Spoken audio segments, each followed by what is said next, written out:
नमस्कार। आज हम बात करेंगे टाइप्स ऑफ मैट्रिक्स की पार्ट 3। तो अभी तक हमने जो मैट्रिक्स की टाइप पढ़ी है वो पढ़ी है स्क्वायर मैट्रिक्स और रेक्टेंगुलर मैट्रिक्स। ये वाला पार्ट देखने से पहले आप पार्ट 1 और पार्ट 2 जरूर देख लें ताकि आज का पार्ट आपको समझ आए। और दोनों पार्टों के लिंक मैंने डिस्क्रिप्शन पे डाल दी है, तो वहां पे जाके आप देख सकते हैं। ठीक है, तो अभी तक हमने बात की थी स्क्वायर मैट्रिक्स और रेक्टेंगुलर मैट्रिक्स की।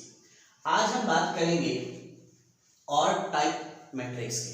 ठीक है, तो जिसमें पहला अगला टाइप आता है, एक आता है zero matrix.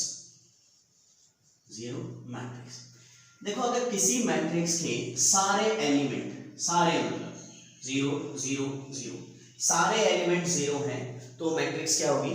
Zero element. For example मैं अगर यहां पर 1 लिख दूं तो ये जीरो मैट्रिक्स नहीं होगी। अब ठीक है, अब ये कौन सी मैट्रिक्स होगी? Square matrix. कौन सी? स्क्वायर, क्योंकि इसमें 2 रो हैं और 2 ही क्या है? कॉलम है। ठीक है, लेकिन अगर इसके सारे एलिमेंट क्या हैं? जीरो हैं, तो ये कौन सी मैट्रिक्स है आपकी? Zero matrix. अच्छा, मैं आपको एक छोटी सी बात और बता दूं। एक मैट्रिक्स के एलिमेंट कैसे रिप्रेजेंट किए जाते हैं? आई और जे की फॉर्म में, ए आई जे की फॉर्म में एलिमेंट्स की बात कर रहा हूं मैं। मैट्रिक्स का नाम, किसी भी मैट्रिक्स का नाम कैपिटल लेटर से रिप्रेजेंट किया जाता है, लेकिन किसी भी मैट्रिक्स के एलिमेंट स्मॉल लेटर से रिप्रेजेंट किए जाते हैं। जहां आई का मतलब होता है आईएथ रो और जे का मतलब होता है जेथ कॉलम। ठीक है, ए आई जे से। मैं इस बात को थोड़ा सा और सिंपल वे से समझाता हूं। आप ये वाली बात पहले समझ लीजिए कि ए आई जे का मतलब है, यहाँ पर आई जो रिप्रेजेंट कर रहा है वो किसको कर रहा है? आईएथ रो को, और जे जो रिप्रेजेंट कर रहा है वो रिप्रेजेंट कर रहा है किसको? जेथ कॉलम। ठीक है, देखो मैं एक एग्जांपल से समझाता हूं। मान लो आपकी एक ये मैट्रिक्स है 2 3 4 1 3 9, ये एक मैट्रिक्स है। अगर मैं आपसे पूछूं इस 2 की क्या पोजीशन है, ये 2 कौन सी पोजीशन पे है, तो आप कहेंगे ये फर्स्ट रो फर्स्ट कॉलम पे, यानी कि A11 एलिमेंट कौन है? 2। अगर मैं इसकी पूछूं तो आप कहेंगे फर्स्ट रो सेकंड कॉलम, यानी कि A12 कौन है? 3। अगर मैं आपसे पूछूं इस 9 की पोजीशन क्या है, तो ये सेकंड रो में है लेकिन थर्ड कॉलम में, यानी कि A23 कौन है? 9। क्लियर है बात? तो अगर मैं इसकी पोजीशन पूछूं, ये कौन सी पोजीशन पर है, तो आप कहेंगे सेकंड रो सेकंड कॉलम, यानी कि A22 कौन है हमारा? 3। ठीक है, क्लियर है बात? ये समझ आ गया? थोड़ा सा और इस बात को और अच्छे से समझते हैं और एक्सप्लेन करके समझते हैं। मान लीजिए मुझे 3/3 की एक मैट्रिक्स शो करनी है, तो मैं कैसे शो करूंगा? एलिमेंट्स के थ्रू। A11 A12 A13, मतलब 3 रो हैं 3 कॉलम है, मैक्सिमम कॉलम कितने हैं? 3। तो ये फर्स्ट रो चल रही है और ये तीसरा कॉलम है। A21 A22 A23 A31 A32 A33। तो एक मैट्रिक्स के एलिमेंट को इस तरह से क्या किया जाता है? रिप्रेजेंट किया जाता है। ठीक है, होप कि आपको समझ आ गया होगा। एक और एग्जांपल से इसको और अच्छे से समझ लेते हैं। मान लीजिए मैं कहूं 3/2 मीन्स 3 तो रो होंगी और 2 क्या होंगे? कॉलम होंगे। मतलब इस तरह से 3 रो होंगी और 2 क्या होंगे? कॉलम होंगे। ठीक है, तो 3 रो A11 A12, अब A13 नहीं लिखूंगा मैं, क्यों? क्योंकि ये फर्स्ट रो और कॉलम कहां तक पहुंच गया? थर्ड तक, लेकिन कॉलम कितने चाहिए मुझे? सिर्फ 2 तक, तो यहां सिर्फ यहां तक लिखेंगे, ये वाला नहीं लिखेंगे। लेकिन रो अभी 3 तक लिखनी है, अभी ये सिर्फ 1 तक भी है। A21 22 31 33। क्लियर है बात? कोई डाउट है? नहीं। ठीक, आगे बढ़ते हैं। ये आपको समझ आ चुका होगा। अभी तक हमने बात की है कौन सी मैट्रिक्स की? जीरो मैट्रिक्स की। जीरो मैट्रिक्स जिसके सारे एलिमेंट क्या होते हैं? जीरो होते हैं। आगे बढ़ते हैं।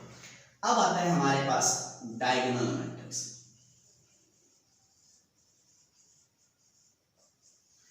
ठीक है, डायगोनल मैट्रिक्स। देखो, डायगोनल मैट्रिक्स होने के लिए सबसे पहली कंडीशन है कि उसका स्क्वायर मैट्रिक्स होना जरूरी है। मतलब बाद में बताऊंगा आपको कि डायगोनल होती कैसे है, लेकिन डायगोनल बताने के लिए कि वो मैट्रिक्स डायगोनल मैट्रिक्स है या नहीं है, उसका स्क्वायर मैट्रिक्स होना जरूरी है सबसे पहली बात। तो मुझे अभी इतना बता दूं, अगर मैं आपसे कहूं 2 3 4 5 6 7 क्या ये डायगोनल मैट्रिक्स है? देखो मैंने अभी तक आपको नहीं बताया, लेकिन मैंने आपको एक कंडीशन बताई है। डायगोनल होने के लिए उसका सबसे पहले जरूरी कंडीशन क्या है? उसका स्क्वायर मैट्रिक्स होना जरूरी है। और स्क्वायर मैट्रिक्स आपको पता है कौन सी होती है? स्क्वायर मैट्रिक्स वो होती हैं जहां पर नंबर ऑफ रोज और नंबर ऑफ कॉलम्स क्या होते हैं? इक्वल होते हैं, बराबर होते हैं दोनों। लेकिन अगर मैं इसमें पूछूं तो इसमें रो कितनी है? 2, और कॉलम कितने हैं? 3। तो नंबर ऑफ रोज और नंबर ऑफ कॉलम्स क्या नहीं है? इक्वल नहीं है। तो ये कौन सी मैट्रिक्स नहीं हुई? ये डायगोनल मैट्रिक्स नहीं। इतना आपको समझ आ गया कि आपको ये पता है कि डायगोनल होने के लिए उसका स्क्वायर मैट्रिक्स होना जरूरी है। तो ये स्क्वायर नहीं है, मैं आपसे पूछूं क्या ये है? 1 2 3 4 5 6 क्या ये डायगोनल मैट्रिक्स है? आप कहेंगे नहीं। क्यों? क्योंकि ये स्क्वायर मैट्रिक्स, जब ये स्क्वायर मैट्रिक्स ही नहीं है तो ये डायगोनल मैट्रिक्स हो ही नहीं सकती। ठीक है, चलिए अब ये डायगोनल मैट्रिक्स भाई है क्या? पहली बात तो पता चल गई, पहला पॉइंट तो पता चल गया कि उसका स्क्वायर मैट्रिक्स होना जरूरी है। सबसे पहली कंडीशन, किसी भी डायगोनल मैट्रिक्स बनने के लिए उसका स्क्वायर मैट्रिक्स होना जरूरी है। तो ये मैं एक बना रहा हूं 2 0 0 4 0 4 0 0 0 9 और मैं इसे कंपेयर कर रहा हूं A11 A12 A13 A21 A22 A23 A31 A32 A33 ये एक मैट्रिक्स है। A11 A12 A13 A21 A22 A23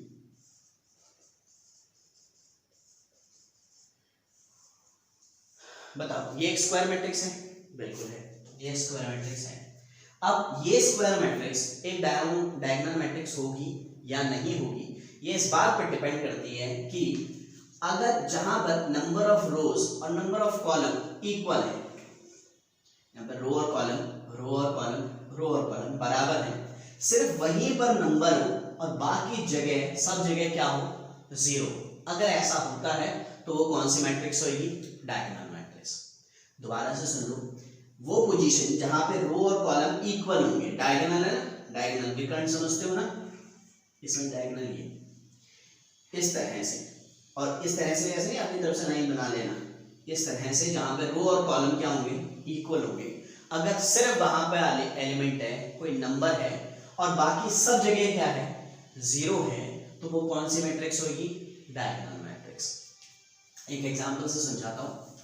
मान लो हमने एक मैट्रिक्स बनाई 2 0 0 5, बताओ ये डायगोनल है? बिल्कुल है। क्यों? क्योंकि पहली बात ये स्क्वायर मैट्रिक्स है, पहला पॉइंट क्लियर। दूसरी बात, इसके सिर्फ डायगोनल पे नंबर है और बाकी सब जगह क्या है? 0 है। मैं इसी को अगर और बनाऊं तो क्या ये डायगोनल मैट्रिक्स है? हाँ बिल्कुल है। क्यों? क्योंकि सिर्फ डायगोनल पे नंबर है, बाकी जगह सब जगह क्या है? 0 है। तो ये कौन सी मैट्रिक्स हुई? Diagonal matrix. लेकिन अगर मैं यहाँ पर 10 लिख दूं तो क्या ये डायगोनल मैट्रिक्स होगी? बिल्कुल नहीं। अब ये डायगोनल मैट्रिक्स नहीं होगी। डायगोनल मैट्रिक्स ये बोलती है कि सिर्फ डायगोनल पे नंबर होना चाहिए, बाकी जगह नंबर नहीं होना चाहिए। बाकी जगह क्या होना चाहिए? आपका 0 होना चाहिए। देखो इस कंडीशन के लिए मैं लिख देता हूं कि डायगोनल मैट्रिक्स के लिए सबसे पहली कंडीशन है कि उसका क्या होना जरूरी है? Square matrix. दूसरी कंडीशन क्या है? इसको मिक्स की फॉर्म में लिख लेंगे। अगर मैं Aij की बात करूं 0 if I is not equal to 0,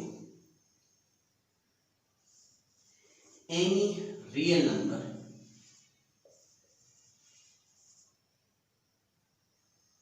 except then 0 के अलावा if I equal to 0। अब इस बात को समझो, पहला तो स्क्वायर होना जरूरी है, दूसरा इस एलिमेंट की बात कर रहा हूं मैं, ये 0 होगा जहां पर I और J क्या नहीं होंगे? बराबर नहीं होंगे। और ये कोई भी रियल नंबर हो सकता है 0 को छोड़कर, जहां पर I और J क्या होंगे? 0 होंगे। तो वो मैट्रिक्स कौन सी होगी? आपकी डायगोनल मैट्रिक्स। ठीक है, क्लियर है?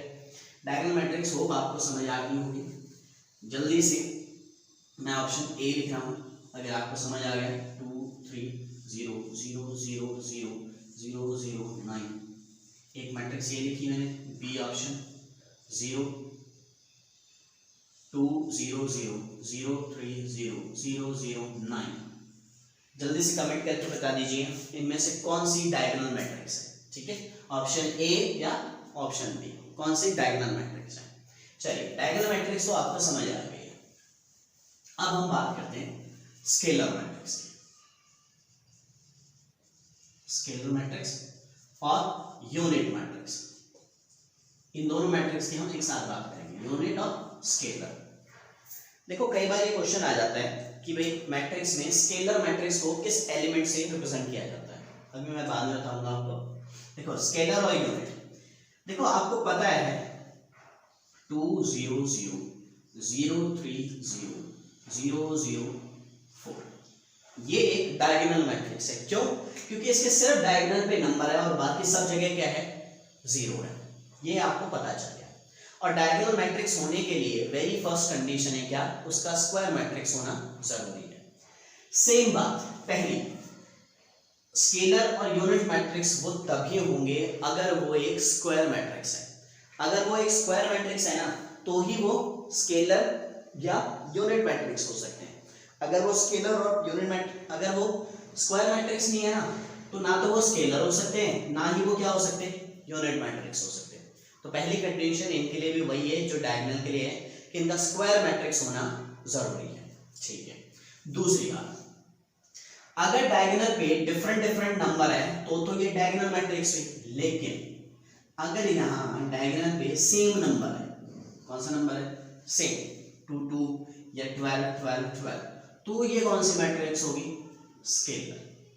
दोबारा से सुन लो, अगर डायगोनल पे डिफरेंट नंबर है, जैसे यहाँ 12 2 42 अलग अलग नंबर है, इवन इन दो पे सेम हो जाए लेकिन किसी एक पे डिफरेंट है, तो ये कौन सी मैट्रिक्स है, diagonal.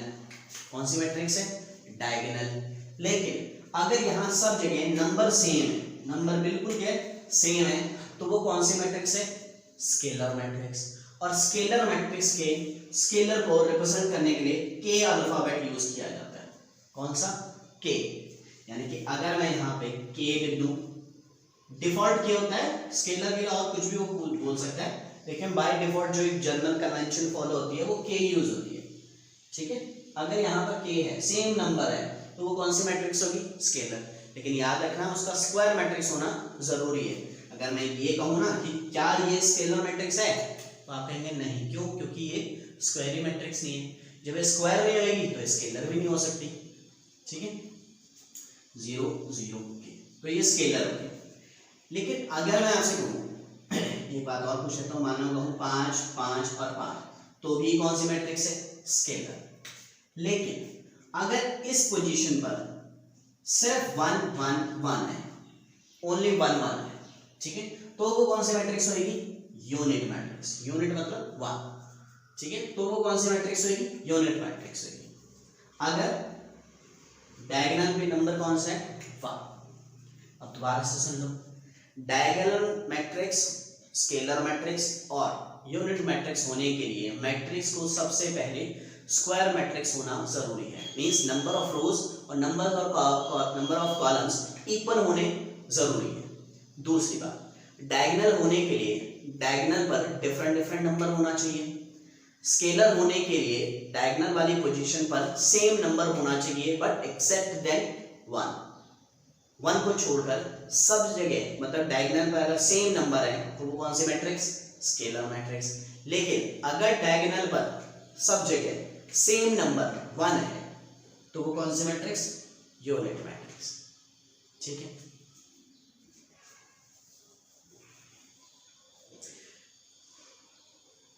To 0 0 3 diagonal matrix, 2 2 scalar matrix and 1 1 unit matrix.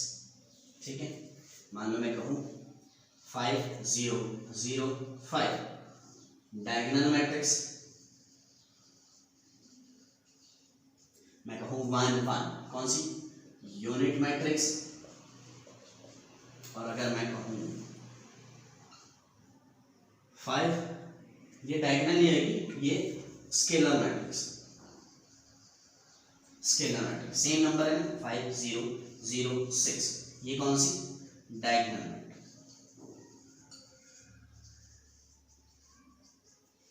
ठीक है, सब जगह सेम नंबर है स्केलर, सब जगह सेम नंबर है, लेकिन वो कौन सा है 1 है यूनिट मैट्रिक्स, और सब जगह डिफरेंट नंबर है डायगोनल पे, तो वो कौन सी मैट्रिक्स डायगोनल मैट्रिक्स। अच्छा एक बात बता दूं, यूनिट मैट्रिक्स को कैपिटल आई से रिप्रेजेंट करते हैं, कैपिटल आई से।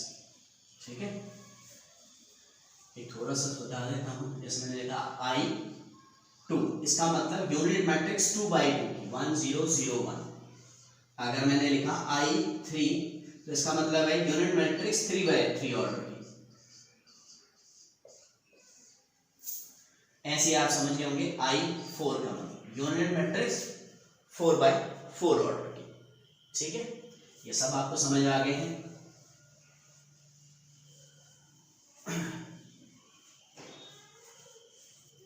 तो आज के लिए इतना ही। आज हमने 3 मैट्रिक्स और पढ़ी, 4 मैट्रिक्स और पढ़ी हैं। सबसे पहली पढ़ी थी जीरो मैट्रिक्स, जिसमें सभी एलिमेंट क्या होंगे जीरो। दूसरी हमने पढ़ी थी डायगोनल मैट्रिक्स, जहां पर डायगोनल में नंबर होगा वो भी डिफरेंट डिफरेंट, और बाकी सब जगह क्या होगा जीरो। और डायगोनल होने के लिए उसका बिल्कुल अगला है स्केलर, स्केलर होने के लिए बिल्कुल दूसरा पॉइंट, स्केलर के लिए डायगोनल पर नंबर क्या होगा आपका बिल्कुल सेम नंबर होगा। और तीसरा और last unit matrix, unit matrix में क्या डायगोनल पे सिर्फ नंबर क्या होगा 1, और उसका स्क्वायर मैट्रिक्स होना जरूरी है। ठीक है, तो आज के लिए इतना ही, थैंक यू।